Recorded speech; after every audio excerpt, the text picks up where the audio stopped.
Lights, camera, action.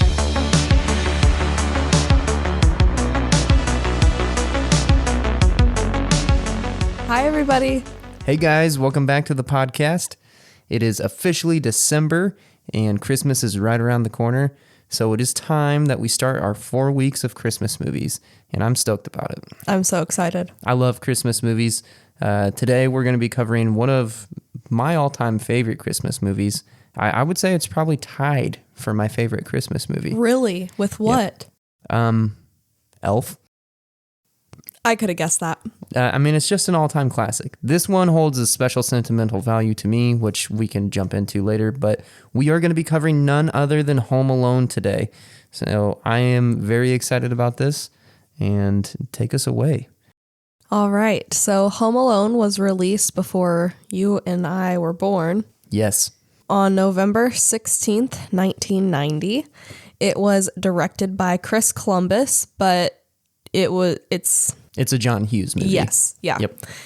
It's starring Macaulay Culkin, Joe Pesci, Daniel Stern, Catherine O'Hara, John Hurd, John Candy, and Roberts Blossom. Love John Candy. I know he only has a little cameo in here, but he is so funny. Yes. And I don't know. I love him. Wish he had a bigger role in this movie, although he only did this movie as a favor to John Hughes. But, and we'll talk about that more later. Yes. But anyways, love you, John Candy. This movie was distributed by 20th Century Studios. It has a runtime of 1 hour and 43 minutes. It is rated PG. It had a budget of $18 million and a box office total of $476.7 million. That's crazy. That is a big profit margin. Yes. Business is booming. Yes. That's what they were thinking anyways. So I have a ton of fun facts, and I probably could have kept going, but I ended up stopping myself because there's just so much. Because it's a classic. Yeah, it is a classic. This movie is loaded with great production details, great fun facts, and there is a great episode of The Movies That Made Us on Netflix that is, I think it's like a half hour, maybe an hour long, dedicated solely to this film. So if that's of interest to you, go check that out. We did not watch that in preparation for this. However, we both have seen it, I don't know, probably like 3 years ago or so, somewhere in that neighborhood. Mm-hmm. But it is very good. So I would highly recommend it. Yes. So my first fun facts or whatever are just like casting details mostly. So the first one is that Chris Farley actually auditioned to play the Santa Claus. Yes, I couldn't believe that when I was doing research because it's such a minor role. Yeah. Which I guess at the time, Chris Farley wasn't like a huge star yet. Mm-hmm. He was still... was Chris Farley on SNL in 1990? I don't know when he was. I don't know either.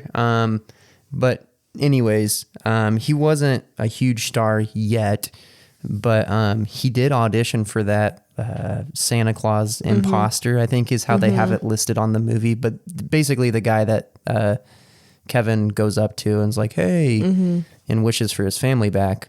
But Chris Columbus was not impressed by Chris Farley. Yeah, he didn't end up getting the role. Yeah, I find that shocking. I know, I thought the same thing.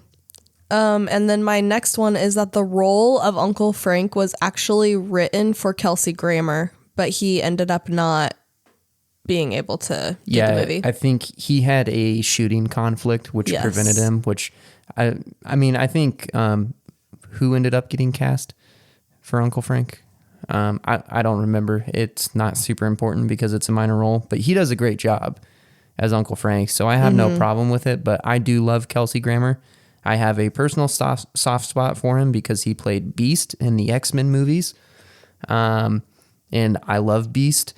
He did a great job as him, but then also rumor has it that Kelsey Grammer is coming back to because the X-Men are coming back to the MCU and he's going to play Beast. So nice.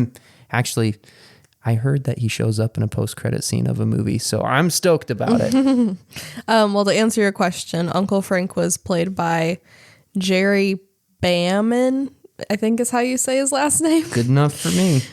Okay, and then my next fact is that Jon, how do I say his last name? Lovitz? I don't know. Couldn't tell you. And Robert De Niro were in consideration to be the burglars. Joe Pesci was actually the third choice to play Harry after those two. Yeah, which I find that extremely hard to believe. I mean, sure, Robert De Niro would have been phenomenal. He's a great actor in everything that he does. And Jonathan Lovitz, I think that's how you say his name. I'm not for sure. I think so too, but I could be wrong. Yeah. He's also great. I've seen him in plenty of movies too. The first one that comes to mind is The Benchwarmers. But I don't know. It's hard for me to imagine anybody else in this role just because Joe Pesci does a phenomenal job of not only, I think, maintaining kind of a seriousness in a children's film as kind of being intimidating and a robber and whatnot, but additionally, he also like the, I guess, kind of Looney Tunes, cartoony cursing. Like he's not cursing, but he kind of sounds like Yosemite Sam, where he's just like, you know, speaking in just this mumble jargon. Kind of like I can't remember his name off the top of my head, but the dad in A Christmas Story. Yes, same thing. He does a really good job of doing that, and it's hard for me to picture anybody else in that role. Mm-hmm. Which, speaking of that, he actually apparently had a really bad habit of cursing on set. Yeah. And so, like, he ended up having to, you know, just do that gibberish stuff. As instructed by the director. But. Right. Well, and he also said he didn't want to be doing that around Macaulay, which I don't remember how old he would have been at the time, but I can appreciate that. So my next fact is that snow actually was not in the budget, but then there was a blizzard and it covered the set in snow because, I mean, they didn't have like the sound stage, you know, it was an actual house that they were shooting at. So they ended up having to get... Well, it was both. Well, yes. But I'm talking about like the house. Okay, sorry. And so they had to get snow machines for the rest of the filming just to kind of maintain the I don't know, the scenery. Yeah. And on that note, at the very end when it starts snowing at Kevin's house, that was fake snow made from mashed potato flakes. That's insane. Yeah. My next one is that Joe Pesci, kind of like we were talking about earlier, he also avoided Macaulay Culkin on set because he wanted him to actually be afraid of him. So that way, like his character, like portrayal would make it seem like he was really afraid of Harry. Yeah. Wanted to maintain the integrity of kind of that dynamic relationship. Mm-hmm. Yeah. That's cool. My next one is that the movie that is playing when Kevin is hiding from the pizza guy, which was called Angels with Filthy Souls, was not a real movie. Yes. It was. And I did not know that for the longest time. I didn't either. I found that out, I think, whenever we watched that, the movies that were made, or the movies that made us thing on Netflix, I think was the first time I found it out, you know, however many years ago that was, probably 2018, 17, but I always just thought it was it was a real movie. Yeah, but it was specifically shot for this movie. Yeah. Next, the boy who plays Fuller, the kid who wets the bed, is actually Macaulay Culkin's brother in real life. Yes. And Daniel Stern, who played Marv, at first, which I thought this was the opposite. Okay, so I always thought, because I swear I read it somewhere, maybe I just imagined it, I don't know, or maybe I was thinking of a different movie, but I always thought that when the tarantula is on his face, he fake screamed to not scare the tarantula, and then they added the sound of him screaming in post. Yep. But I guess I was completely wrong or made that up or something, because he was very reluctant about screaming with the tarantula on his face. And he even asked the crew, this was his quote, to remove the spider's stinger. I don't know what that means, but they said no, because it would make the spider die. Oh, okay. So, luckily, I'm assuming he's referring to its fangs. I'm guessing so. I don't know. But luckily, and I didn't know this, but tarantulas don't have ears, And so Oh, wow. he eventually agreed to scream with the tarantula on his face, and he was completely fine, obviously. Okay, But that's interesting. yeah. And I even looked it up, and it's true. They don't have ears. That's wild. Yeah. I didn't know that about tarantulas. And I definitely didn't know that about that scene, just that like he didn't want to do it because he was afraid he would get bit or stung. You know, whatever. But that is one of my favorite scenes in the movie. Mm-hmm. I love that scene.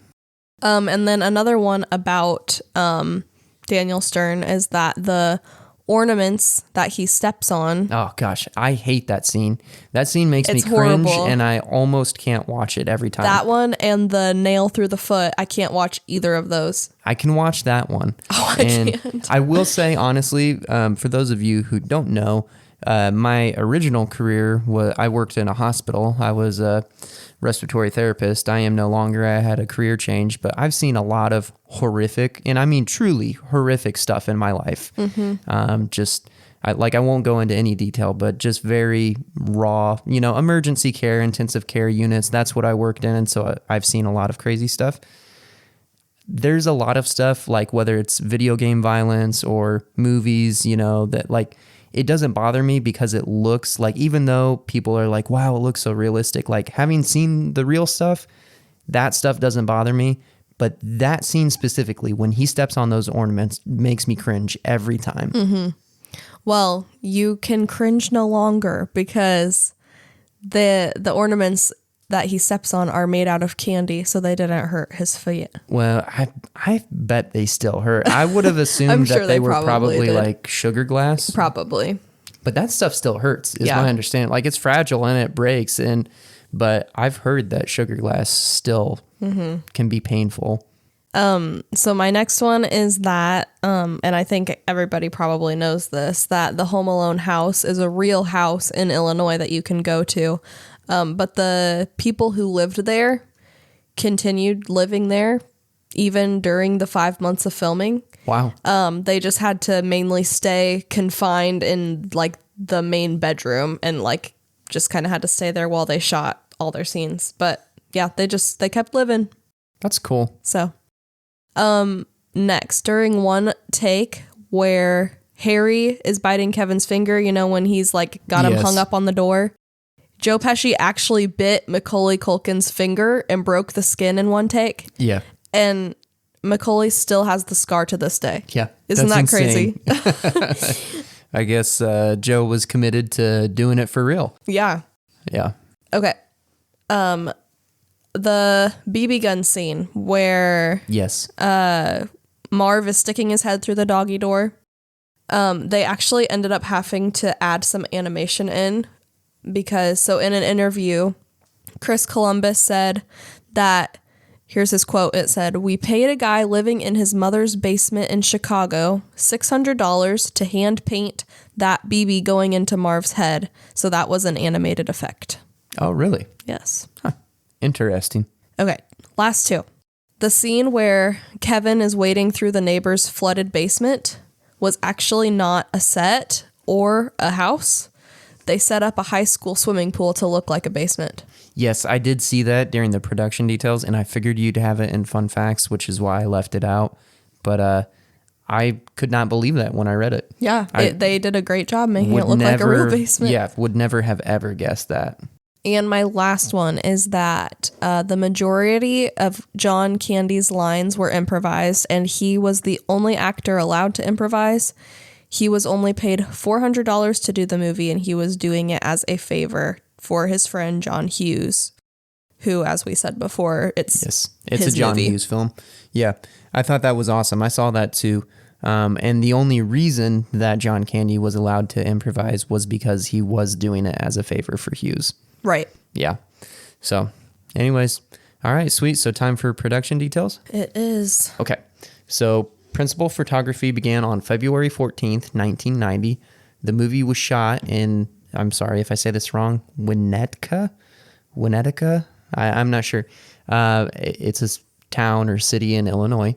Fun fact, pretty much all of John Hughes' other movies were shot here. So like Breakfast Club, Ferris Bueller's Day Off, 16 Candles, Planes, Trains, and Automobiles, she's having a baby, and Uncle Buck were also, those were all shot in the same town or city. Yes.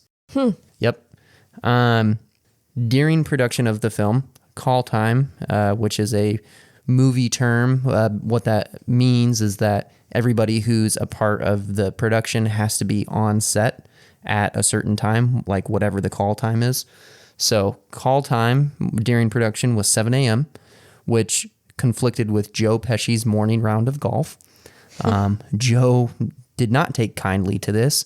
So after missing a couple rounds of golf, he found the assistant director and took him by the collar and had a stern talking to him. And call time was promptly pushed back from 7 a.m. to 9 a.m. Wow. Yeah. Originally, the shooting schedule for the film was slated to be 6 weeks, but it later got extended to 8 weeks. And because of this, Daniel Stern, who plays Marv in the film, backed out. What I read was that he thought he wasn't going to be paid for those extra weeks of shooting, and because of that said, well, I'm not going to do the movie if I'm not going to get paid for all the work I'm doing. So he was done. When he walked away, he was replaced with Daniel Roebuck, which I'm just going to let you all Google him. He's done other movies. The only one that comes to mind off the top of my head is U.S. Marshals, which is a very good movie, but I don't know that I would say he plays a comedic character in that. Director Chris Columbus felt that Pesci and Roebuck had no chemistry, and Roebuck was fired because of it. After that happened, Columbus eventually convinced Stern to come back on, and he, as we all know, ended up playing Marv after all. Which, again, I mean, I can't see anybody else playing that role. He does such a phenomenal job, and him and Pesci playing off of each other is perfect, and I'm very glad that it worked out the way that it did. Additionally, stunts in the film made Chris Columbus very uneasy, as they were all originally supposed to be done with safety harnesses, but due to the nature of the stunts, the harnesses could be seen on camera. Nowadays, we have CGI and we paint it out pretty well, but they felt that they were unable to remove them from the shots in camera, so the shots were done without wearing a harness. Columbus said that he couldn't even watch the stunts be performed. He would always just have to look away and pray that nobody got hurt. Yeah. I have mad respect for stunt doubles, especially the channel Corridor Crew. They have some stunt doubles on staff, and they've done a lot of really cool stuff on their YouTube channel, breaking down like how to do stunts and whatnot. It is an art and a craft for sure. So I have mad respect for them, and I can't imagine doing any of the scenes in that movie without a safety harness. So it's pretty cool that they did that, and there were no recorded injuries outside of Macaulay's finger getting bitten, which does not include a safety harness. Right. Speaking of stunt doubles, I don't know if you've had this already, so I'm sorry if you do. But did you know that Macaulay's stunt double was a 30-year-old man? I did not know that. That's hilarious. Second to last thing I have is that the scene where the McAllisters run through the airport was actually shot at O'Hare International Airport. I've been there. I have not. I've only been, I've been to plenty of airports, but flying out, really, I go to Indianapolis Airport. But anyways, it took days to shoot this scene because there was meticulous planning that was required with thousands of extras to ensure that the actors were able to run at full speed without running into anyone. And then finally, shooting wrapped on May 8th, 1990. And with that, it is time to rate the movie on a scale of 1 to 100. All right. Well, since this is your favorite Christmas movie, or tied for your first favorite, I'm very interested to hear what you are going to rate this. I would say it probably is tied for my favorite Christmas movie. That being said, I have not seen It's a Wonderful Life. Spoiler alert, we are going to be covering it in a couple weeks with a guest on the show, so my opinion might change after watching it. But as of right now, when I'm recording, Elf and Home Alone are probably the 2 all-time Christmas classics for me. It's hard for me to rate it knowing that, because like when you say, oh, it's one of my favorite Christmas movies of all time, I feel like it prompts a really heavy, high rating. Exactly. But when I think about this movie, I'm not like, oh my gosh, it's a 98. Like, yeah. It's a good movie. But I don't even know if I was going to put it in the 90s, honestly. Yeah. Not for any reason in particular. It's just, you got to use the full scale. Right. But all things considered, I'm just going to give it an even 90 and be done with it. Okay. I was thinking like at 86 or 87. Okay. Yeah, and I feel like I was kind of more in that ballpark, like 87, 88. But I'm just going to give it a nice round number, 90, and call it good. All right. And when I think about it, I might rate Elf higher on a scale. I would, definitely. Yeah. But anywho, we're not here to talk about Elf. That's in a few another weeks. Okay.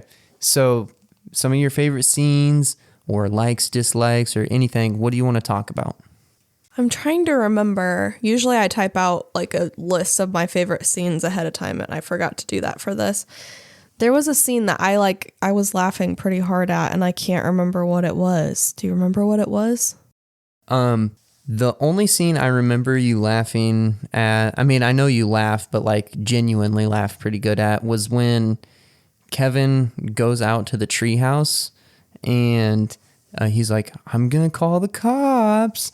And Marv was telling, what's Joe Pesci's character's name? Harry.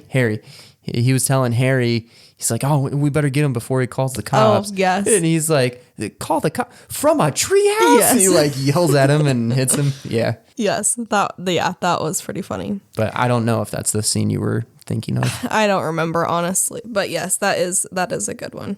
I'm trying to think here. Maybe you should go first while I can think. How about I will prompt a question that maybe will help get things going. Okay. Would you define this movie as a Christmas classic? Yes. Okay. In your opinion, what makes this movie a Christmas classic? Honestly, when I think of Christmas classics, I just think of movies that I grew up watching, I guess. Like I don't know that would define a movie as a Christmas classic, just movies that I watched. But it's like, it's an older one, and it's one that like you can watch every year and not get sick of it, you know? I think that's probably the key, because there are other like really good Christmas movies.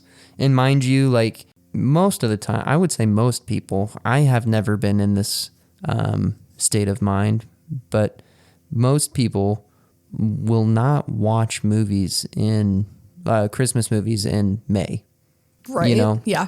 And I guess I should clarify, meaning that I would never want to watch a Christmas movie in May. Right. But anyway, so you're really only watching this one time of year if you're going to watch it, or I guess Christmas movies in general.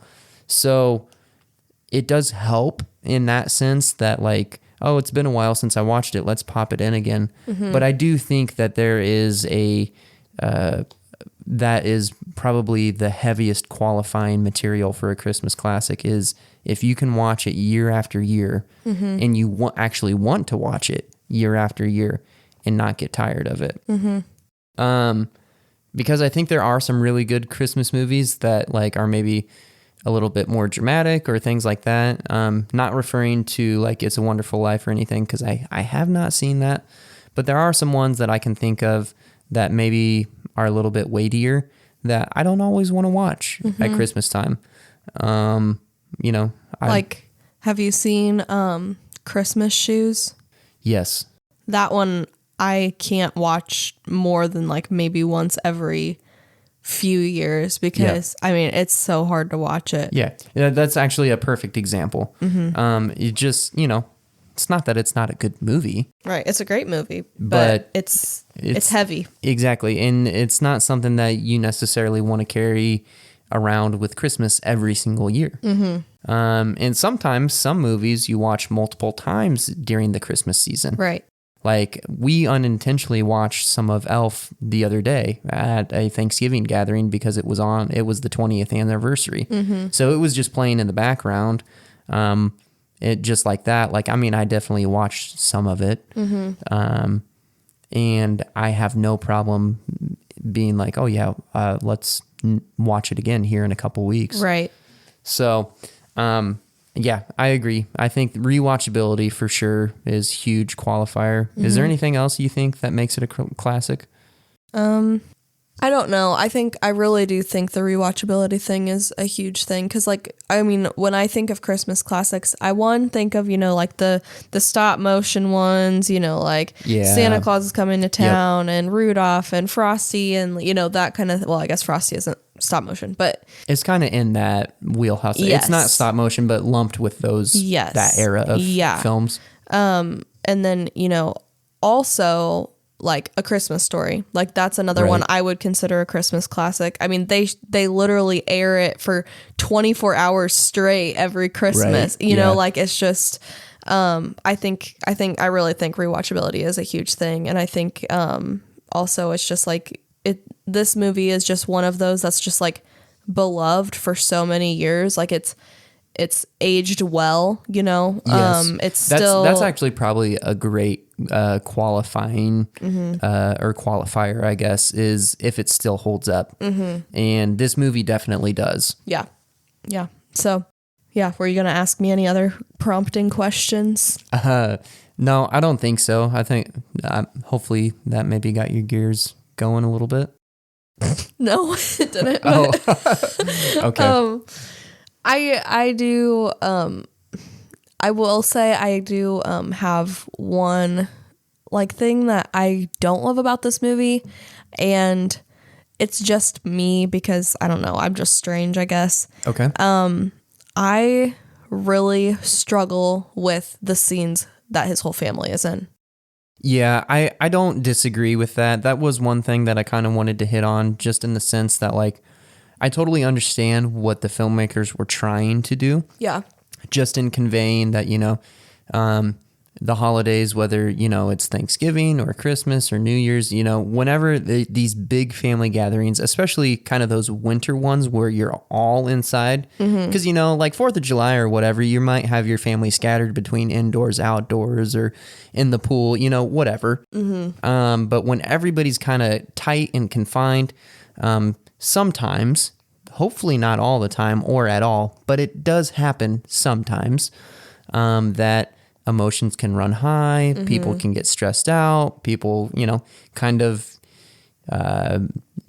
just, it can be a little dysfunctional. Right. And so I get what they were trying to do. However, I think that it was taken to an extreme, and I do get that, well, it's a comedy, you got to play it up. But even still, like, I almost feel like it's overdone. I would agree. I feel like even though I laugh every time it happens, just because I know it's a movie and I know it's harmless, but like Uncle Frank's like yelling at Kevin, like, look what you did, you little jerk. Like, never ever would, like, I mean, Kevin's what, like 10 in the movie? Well, it said he was in 2nd grade, so he would be like 8. Okay, so yeah, an 8-year-old, like I can't imagine like like being serious and meaning it, talking to like one of my nieces or nephews and telling them like, look what you did, you little jerk. Like, and meaning it 100%. Like, that's awful. So yes, I agree 100%. And like, I can understand, like, I have 2 big brothers and 2 big sisters. So like the dynamic between him and, what's his brother's name?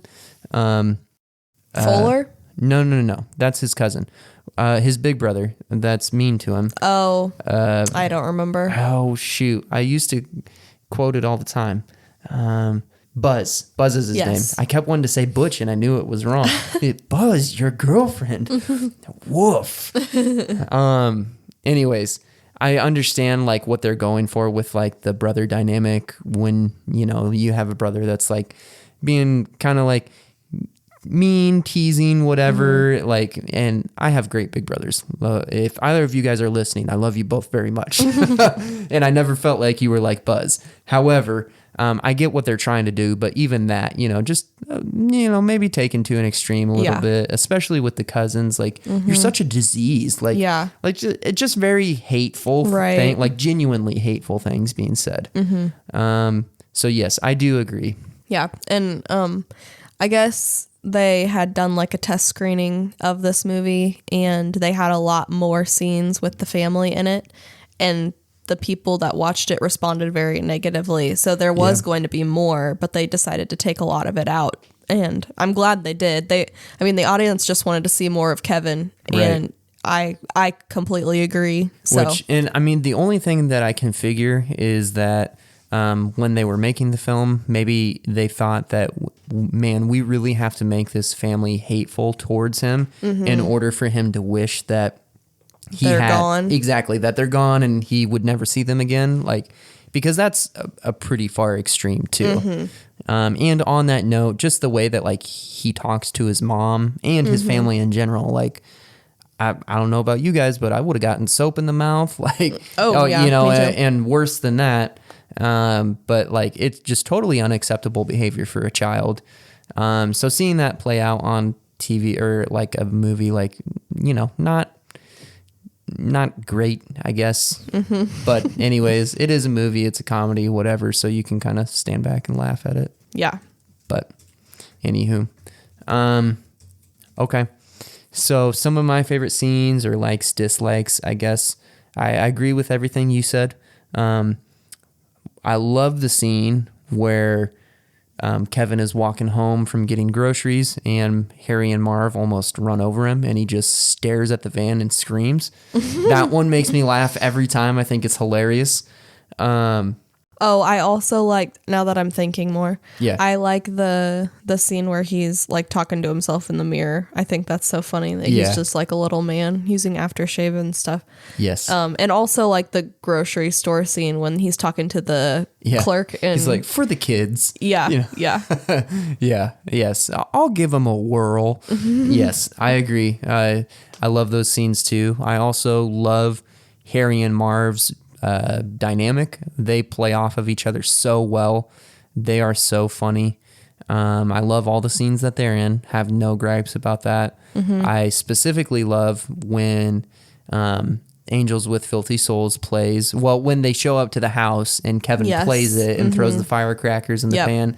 Just, when Marv like trips and is screaming and freaking out. He jumps in the van and he's like, some people beat us to the job. Some guy just blew away another guy.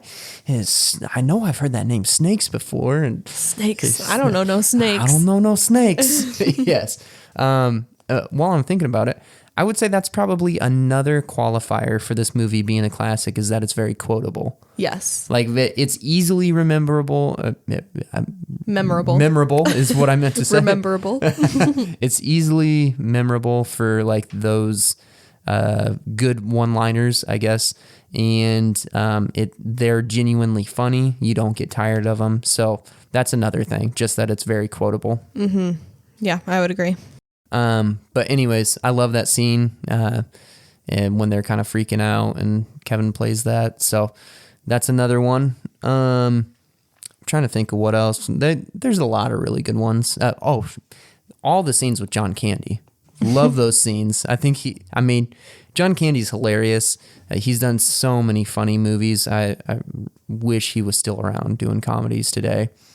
Truly just, somebody who's just naturally funny, just like Steve Martin. I love watching Steve Martin movies because he makes it look so easy. But anywho, I love that John Candy's stuff was pretty much all improvised. And just the idea of like, it's this polka group, like it's so random. Like he's like offended that she's never heard of him. He's like, Polka Kings of the Midwest, polka. I love that. I also love that when they're driving in the box truck and she's talking about how terrible of a mother she is. This is one of my favorite scenes. Just it cracks me up because he's talking about like, oh, you think you're bad, and goes through this list of how awful they are. And she's like, yeah, but tell me, have you ever left a kid alone when you went on vacation or something? And he's he like, talks about leaving his kid at a funeral. He's like, no, I didn't, but I did leave my kid in a funeral parlor all day one time.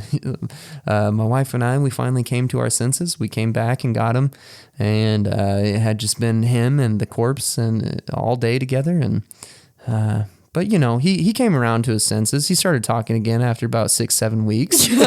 Kids are resilient like that. Oh, that one cracks me up every time. And just John Candy's delivery is perfect. It's so like nonchalant, but still maintaining that comedic vein. Like genius. Yeah. I also like, I mean, this one I didn't like because like it was funny or anything, but I appreciate Kevin's relationship with what's his face? The old man. Yeah. It's Old Man Murray, or it starts with an M. I can't remember. I can't remember. Sure. But I really well, like when he first like encounters him, and like screams, that's Marley. Old Man Marley.